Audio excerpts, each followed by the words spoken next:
what's up everybody? It's Luke here from Lifehouse and just want to give Lifehouse College another shout out. If you haven't registered yet, this month you can still register for college. So get on that, the link is below. Join us, we've got like 300 students in college now. Big community online, lots of people, lots of single people. So jump on there, you could find the love of your life and also learn a whole bunch of amazing studies. So it's going to be incredible. Tonight we are going to look at a finance series. We're going to be talking about financial freedom, and this series is seriously one of the things that could really have a big impact on your life. We're going to learn about what God says about finance. So get ready to take some notes. Seriously, tune into this because it's going to be incredible, life-changing. So here we go right now. Let's talk about financial freedom.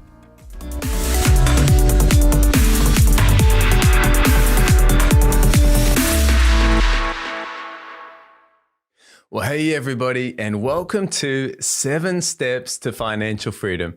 My name's Josh. I'm one of the pastors here at Lifehouse, and I tell you what, we're just so excited about helping you get better in your finances and getting to a place of incredible generosity and financial freedom. And so glad that you've started this course together with us.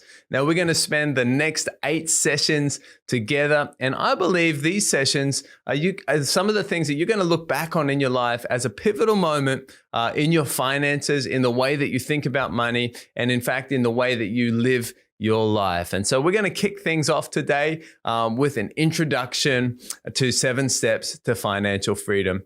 You know, Dave Ramsey says, live like no one else now so that later you can live and give like no one else. And I want to tell you now that we want to live a blessed life. But you know, mate, you may not realize it, but if you are listening to my voice right now or watching this video, you are in fact blessed. Just by living here in Japan, where we're recording this, the average salary in Japan at just over 3 million yen puts us in the top 1% of wealthiest people in the world. That's about $30,000. So wherever you're watching this, if your salary is above $30,000 a year, that actually puts you in the top 1% of wealthiest people in the world as well. And you may say, but I don't feel that blessed. Well, actually you are. 1 Corinthians chapter 4, verse 2, it says, it is required that those who have been given a trust must prove faithful. And what do you think that means when we've been given a trust? Well, it means that God has blessed us with something and he expects us to do well with what we have. In fact, many times throughout the Bible, and even Jesus says this, that as we do well with what God has given us, God will give us more to steward for him. You see, what we have is not just, limited to what we have, but as we do well with what we have, God sees that. His blessing is upon it. He smiles upon us. And of course, he wants to bless those who are going to do well with what he gave them. Matthew 25:23, Jesus tells a story and his master replied, well done, good and faithful servant. You've been faithful with a few things. I will put you in charge of many things. Come and share in your master's happiness. And right from the start, right from the outset of financial freedom, I want to ask you a question. Are you being faithful with what God has given you? Are you being faithful with what God has given you? And honestly, if you looked at your life, you'd probably say, maybe I could do a little better with what God has given me. Financial freedom. Financial freedom is being free from anything that might be holding us back from living the blessed life that God has for us. For many people, this means freedom from debt, freedom from stress about worry, or freedom from bad decisions, or even a family history of bad decisions. And this course is not a get-rich-quick scheme. In fact, it may be a get-rich over time or build wealth over time scheme. But you need to know that the Bible talks a lot about money. In fact, in the New Testament, Jesus offers more wisdom and has more to say about money than any other subject besides the kingdom of God. To me, this shows how important finances are to God. I believe in our lives, if we can do well in the financial area of our life, it means we can do well in many areas of our life. Luke chapter 14, verse 28, it talks about budgeting and planning. It says, suppose one of you wants to build a tower. Won't you first sit down and estimate the cost to see if you have enough money to complete it? Proverbs 21 verse 5 talks about budgeting and planning. It says, the plans of the diligent lead to profit, as surely as haste leads to poverty. Debt, the Bible talks about debt. Proverbs 22 verse 7 says, the rich rule over the poor, and the borrower is slave to the lender. The Bible talks about relationships. 2 Corinthians 6:14, it says, don't be yoked together with unbelievers, for what do righteousness and wickedness have in common? Or what fellowship can light have with darkness? It's saying, hey, you got to choose your business relationships carefully. You got to choose relationships in your life carefully. The Bible, of course, talks about saving. Proverbs 21:20 says, the wise store up choice food and oil, but fools gulp theirs down. Do you want to be wise or do you want to be fool? It's not a difficult question today. Matthew 25:19-21 talks about investing. It says, after a long time, the master of those servants returned and settled accounts with them. The man who had received 5 bags of gold brought the other 5, and he said, Master, you entrusted me with 5 bags of gold. See, I've gained 5 more. And his master replied, well done, good and faithful servant.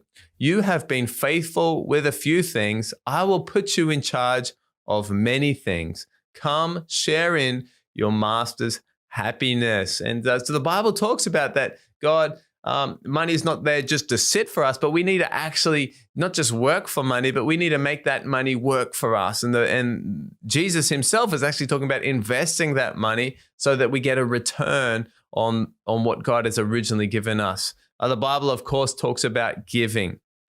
2 Corinthians chapter 9, verse 7, it says, each of you should give what you've decided in your heart to give, not reluctantly or under compulsion, for God loves a cheerful giver. And of course, we love Proverbs chapter 3, 9 and 10, where it talks about tithing. It says, honor God with your wealth, with the first fruits, the first part of your crops, then your barns will be filled to overflowing and your vats will brim over with new wine. And tithing really is the key to getting all of this started. And God says, as we put God first in our finance, that he wants to provide for all of our needs. That's our barn, that's our food and our shelter, but also our vats will brim over with new wine. And the wine, it's talking about joy, it's talking about celebration. And I believe that links to John 10:10. Jesus says, I want to give you a full life, an exciting life, not a stingy life, but a generous life. And so you can see here, there's a framework that the Bible talks about all of these areas. And so what we've done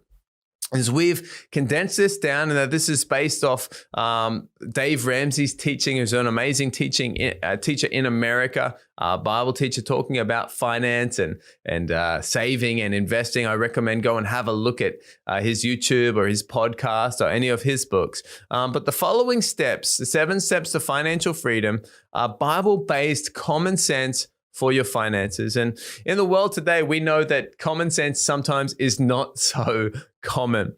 As I said, these steps are not a get rich quick scheme, but they're building God's wealth. They're building wealth God's way. And you may say, well, I don't agree with these steps, or I want to skip these steps. That's okay. You don't have the microphone today. I've got the microphone. And so these are our steps. And we've seen a lot of fruit over the years as people follow these steps and get God's planning for their finances that just brings them so much freedom, less stress, and start to live in the blessed life that God has for them. So here we go. Number 1, step 1 is get a plan for your money. And we're going to call this a budget. So we need to be budgeting each month. How long does this take? Well, you can do this in today or less than a week. Step 2, we're going to look at saving a beginner emergency fund and the different insurances and things that we need to live a safe life. And maybe this is going to take you about 1 month to get this into action. Step 3 is getting out of debt. We know that the borrower is slave to the lender. Now, this may take a while depending on how much debt you have. But it can take up to 2 years, we see in most cases. Now, this is everything except your house. Step 4 is saving a full 3 to 6 month emergency fund. And average timeline, this can be done in about 6 months. Step 5 is, this is where it gets exciting, I think, is investing for the future. And this is something we're going to do for the rest of our lives. We're going to continue to invest for the future. Step 6 is stewarding God's blessing. And this is talking about not just investing, but doing well. How do we deal with some of the bigger things in life? A house, an apartment, cars, these things. And step 7 is build wealth, be incredibly generous, and leave a legacy. And how long does this take? Well, this starts after step 6. And this is where we want to get to. We want to get to step 7, be building wealth, be incredibly generous, and leave a legacy to our children's children. So that's a bit of an overview this week, a bit of an introduction to 7 steps to financial freedom. Hey, I hope you're excited. If you're going through this with one of our amazing coaches or through a Connect group or through a course, make sure you ask any questions you may have at this time. But let's get ready to be learning these 7 steps. And I believe that they're going to help you a lot. These are some of the lessons that I wish I had learned when I was a young person. And so no matter what age, what stage you are, it's always the right time to start doing finances God's way. So God bless, and we'll see you at the next session. Have an awesome week. Well, hey there, and welcome to step 1 of 7 steps to financial freedom. My name's Josh. I'm one of the pastors here at Lifehouse, and we're just so excited about helping you win with money. Step 1, this may be the most important step, is get a plan for your money. This is the dreaded B word, budget. You need to budget each month. John Maxwell says a budget is telling your money where to go, not wondering where it went. And you may say, I don't know if I need a budget. Well, have you ever had too much month left over at the end of your money? It may take a moment to sink in. Maybe you've had a fight with your husband or wife because you didn't agree what you should spend your money on. Is that, if you be honest here, maybe there's some people out there. Or maybe you felt that you didn't have enough money to do the things that you would like. You didn't have enough money to maybe purchase that item or buy that car or build that house or be generous to those people in need. You just thought, if I just had more money. You need a budget. If you've answered any of those questions, you need a budget. Zig Ziglar, motivational speaker and author, says, if you aim at nothing, don't worry, you'll hit it every time. And all a budget is, all a plan for your money is getting some tracks for your money, telling your money where to go. Remember, if you don't tell it where to go, it's going to run away. And so let's not have a nothing budget, because we'll just go around in circles our whole life. And you may not realize it, but budgeting actually brings freedom into our life. You see, a budget doesn't decide our spending. No, we decide the budget, and then that decides where we spend. If your budget is too tight, it's because you're too tight. You set the budget. If your budget is too generous or too loose, you set the guardrails of the budget. You decide the boundaries, and you spend freely up to those boundaries. So instead of worrying about spending too much or wondering how you can buy something, you're actually free to spend up to what you've previously decided. For us, this was actually freeing when Yuki and I, my wife, when we were married and we were deciding how to spend our money and budgeting. At first, it seemed like this is going to be restricting. We just want to live a free life. But after a while, when you get a budget and you get used to the budget and you set the guardrails of the budget, it actually is freeing, because you're like, well, I can allocate this money for food and allocate this money for clothes and allocate this money for shopping or eating or giving. And then instead of feeling guilty when you go shopping, instead of thinking, I don't know if I should tell my husband or wife this. No, you are free to spend up to the budget that you've decided together with your husband and wife. Proverbs 21 verse 5 says, the plans of the diligent lead to profit as surely as haste leads to poverty. And Proverbs is so wise. It says, as you plan out, it's actually going to lead to good things. It doesn't mean that everything is easy overnight, but over time, the plan leads to good things. Proverbs 3 verse 9 and 10 says, honor the Lord with your wealth, with the first fruits of your crops, and your barns will be filled to overflowing, and your vats will brim over with new wine. And obviously, starting our budget and the cornerstone, the very initial thing of our budget, is going to be putting God first and say, God, this whole budget this month, God, all the things that we're going to use our money on, we're going to do this to honor you first and foremost. And Jesus himself, he says in Luke 14:28, he says, suppose one of you wants to build a tower. Won't you first sit down and estimate the cost to see if you have enough money to complete it? What does Jesus say about planning our money? Well, he says, if you want to do something big, if you want to have a big project, if you want to have a big life, well, you need to sit down and you need to spend your money on paper before you start building anything. Too many people get ahead of themselves and start spending stuff and doing things, and they didn't actually sit down and work out, could it be done or how much it's going to cost? A budget meeting. This is a big one. If you take anything away from today's lesson, you need to have a budget meeting. So every month, as you get paid, have a budget meeting with your husband and wife and spend all of your money on paper. Spend all of your money on paper before you actually touch the bank. And you may say, well, I'm not married. Who do I do that? Well, if you're not married, sit down in a chair, get out your budget spreadsheet, put a teddy bear in the other chair and have a budget meeting with a teddy bear. What you need to do is give every dollar a name and you need to tell it where to go. Remember, if you don't tell it where to go, it's going to develop wings and it's going to run away. And there should be nothing left over. In fact, everything should be allocated. Remember, we're going to spend all of our money, but we're going to spend it on paper before we do anything in real life. And this is called zero-based budgeting. It means at the end of it, if you did it correctly, the end total, the end sum should be zero because you've put everything there and savings here and miscellaneous spending here and food here and tithing here. And remember, you need to stick to the budget, and any changes you need to discuss with your husband or wife first. And I would recommend for the first budget or for the first few budgets, when you make that budget, you and your husband or wife or you and your teddy bear, whoever that is, you should sign the budget. And if you spend outside of those budget categories, you need to get permission from your husband or wife or from your teddy bear to spend outside of that category. This is your binding word. And then, of course, over time, it doesn't need to be so strict like that. But you need to understand, hey, these are our categories that we are going to set. And so what does a sample budget look like? Well, right at the top, you write down your income from your work or your regular job. And then you can also, there's a space for other income, and you have your total income. This is 100% of your budget.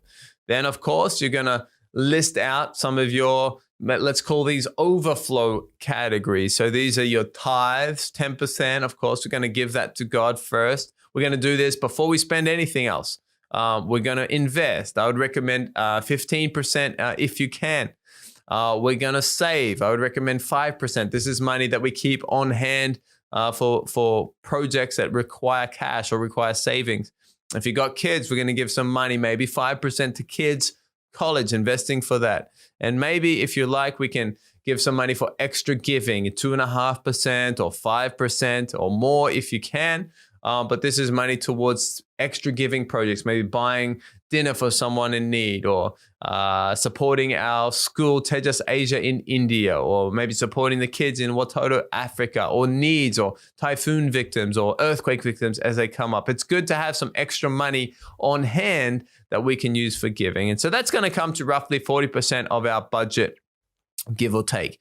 Then we have our needs. These are things like housing. How much should you spend on rent or your mortgage? I would recommend no more than 25% if you can. If you're spending more than 25% on your housing, some of these other areas like college or savings or investing are going to suffer because maybe your house or your rent is more than it should be, proportionally is in terms of your income.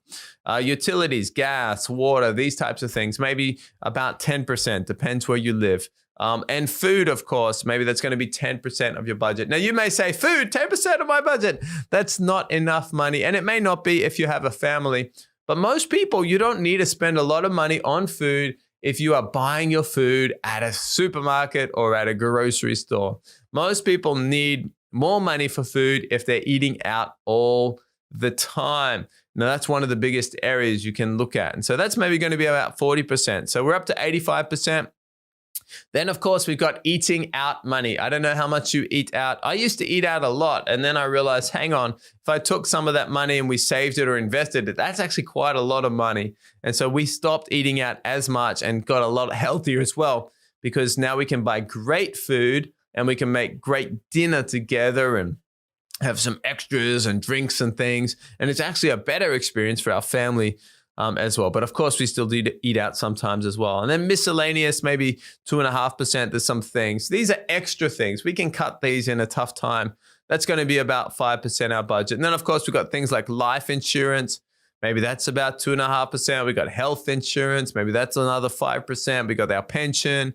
Maybe that's another 2.5%. So our total insurance is maybe going to be about 10% of our budget. And so all of that income minus our overflow, which is our giving and our needs and our wants and our insurances, all of that should equal zero.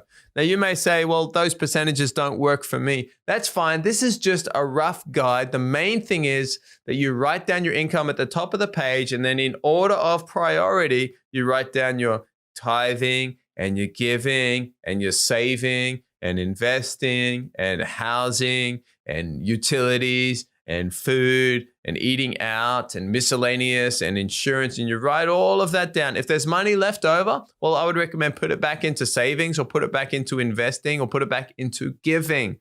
And if you've got a negative, and many people, when they do this, they don't realize it, but they're like, oh, that's why I never have any money, because I'm actually got a negative every month. If you've got a negative, you need to look at that and you need to make your budget work. Now, initially, maybe you can't invest 15%. Maybe you can't give extra giving at the moment. Maybe you need to wait until you move house or do something or increase your income with a side hustle. So this is not set in stone, but we do need to look at it. And if you've got a negative, then you've got a problem. And of course, we're going to tithe all the time, no matter what. Tithing, it's a mandatory. We have to, not because God requires it, because we want to honor God. We want to put God number one. For me, this is a non-negotiable when I say that. And I want to encourage you to also have that as a non-negotiable in your life, putting God first. But investing and saving these things, I put those at the front end. Because as we put those at the front end, if we put them at the end, we never have enough money to save. We just say, I won't save anything this month. But if you do that, you'll find that every month, you'll never save anything because you didn't make it a priority. So put it at the start. It might hurt, but you're going to make everything else work. So put your tithing, put your giving, put your investing, put your kids' college, put all that at the start, then put your needs, and try and work your budget out from there. Of course, if you've got any questions with your budget, if you're doing this as part of our course or one of our Connect groups, talk with your coach and say, hey, can you help me make this work? And often someone else can look at our budget and say, hey, you're spending too much money. Usually it's on takeout food. Sometimes it's on other things like clothes or different things like that. But hey, let's make our budget work every month. So looking forward to hearing your stories about your budget meeting with your husband or wife. Sit down, or maybe with your teddy bear, write in if you've got a good story. But let's try it out this month. Step 1, get a plan for our money. Budget, tell your money where to go, and don't wonder where it went. Well, have a great week, guys. And hope you enjoyed step 1 of financial freedom. And we'll see you next session for step 2 of financial freedom. Hey, welcome back, guys. I hope that you guys absorbed a bunch of this stuff about financial freedom, and so good to learn about this. But if you don't know Jesus, hey, today you can know Jesus in your life. It's the best decision you will ever make, is to invite Jesus into your life. He loves you, wants to come into your life today. And I want to just pray for you right now if you want to receive Jesus. Okay, so let's pray together. Jesus, we thank you. We believe in you today. Come into our lives. We'll follow you. Amen. Amen. If you just pray that prayer, just a simple prayer like that, I believe God will answer your prayer. We'd love to help you out. So definitely send us a message. I'm sure there's a local pastor where you are who would love to get in touch with you and just help you walk that journey with following Jesus. Now, we actually have a bunch of these studies, all of what we're talking about tonight. We actually have Blue Book studies, so you can jump onto the Lifehouse app, and in there is the Blue Book where we use in our small groups. There's studies in there on financial freedom. I think there's 6 or 7 studies. Jump on there, check it out. You can do that with your small group. And next week we're going to be back talking about the next subject. It's going to be powerful. So make sure you tune back in next week to be part of more financial freedom. Now, if you want to give, please jump onto mylifehouse.com/give. Links are below. Choose your campus. Be a part of supporting your local campus, your local church. It's a great thing to support your local church. And we're really praying God's blessing over your life as you do that. So links are below for that. Let's be faithful and give and build the house of God together. Have an amazing week, guys. We'll see you back here next week.